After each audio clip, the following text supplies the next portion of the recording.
inna lillahi wa inna ilayhi rajiun bokki jullit yi bokki taalibe murit yi rawatina ahlu xasaayit sëriñ Amsatu Mbàkke moom sëriñ Suhaybu moo leen di nuyu di leen ziyaare di leen ndokkeel waaye di ànd ak yéen ci xew-xew bu metti bi nga xam ne wàcc na ci sunu kaw te loolu moo di wàccu liggéey ak Cheikh Muhammadul Moustapha moom sëriñ Abdullahi borom dër bi waaye moom sëriñ Suhaybu ten gën koo xam ci sëriñ Moustapha xasaayit yàlla dogal ñëw ak coobarem ci moom sëriñ Amsatu ne mi ngi koy yëgal mboolem ahlu xasaayit nu ci waay bokke rek ak wet ci waay féete ñu xam ne xew-xew bii de jullit yépp ko bokk murit yépp ko bokk waaye nun ahlu xasaayit dëkk ñoo ci ëppale ñoo ci gën a yey kon sëriñ Amsatu nee na ñun ñëpp nañ bokk xam ne kenn ku bokk ci ñun moo wàcc ab liggéey dellu ci wara moom di Cheikh Moustapha xasaayit nu jox ko yitte ji mu laaj jox ko yëg gi mu laaj ànd ak sëriñ Amsatu Mbakke ci liggéey bi nga xam ne moom lañ ko desel te mooy gunge ko jébbal ko boromam ñaanal ko ci barkeb Cheikhul Xadim maamam waaye ñaanal ko ci barkeb xasaayid yi kon nag sëriñ bi nee na mi ngi koy yëgal mboolem ku bokk ci ahlu xasaayid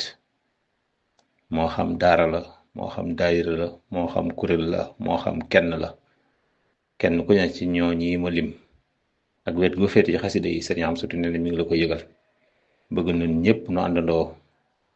bàyyi ko xel jox ko yitte ji nga xam ne moom la laaj suñu digg ak moom ndax nun olof ñoo waxoon ne kóllëre gannaaw lay féete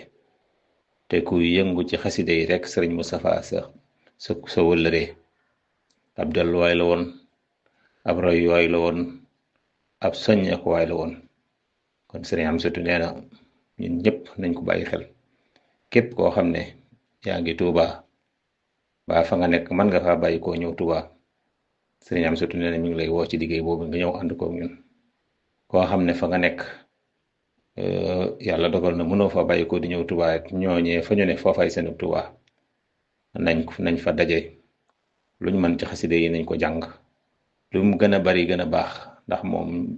nitu ko xasida la woon dundam gépp sëriñ bi la ko jox liggéeyal ko ci xasida yi liggéey boo xam ne dootu fay ba yomal xiyam kon nag yëgle baa ngi noonu bu dee tàgge baa ngi noonu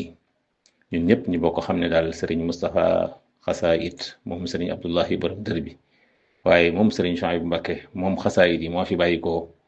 sëriñ Amsatu Mbakke mi jëriñ ahlu xasaayit bëgg ahlu xasaayit gépp yëg ko bàyyi ko yitte bàyyi ko xel te jox ko yitte ba mu xam ne kat ñii mu àndaloon ci xasida yi maanaam mottali nañ kóllëre gi nga xam ne moo doxoon seen diggante ak moom yàlla na sëriñ Tuubaa teeru ko ci barkeb xasaayid yi yàlla na sëriñ bi teral ko ci barkeb xasaayid yi yàlla na xasida yi di wéttalam ci barkeb mbootum xasaayid yi waaleykum salaam wa rahmatullahi wa barakatu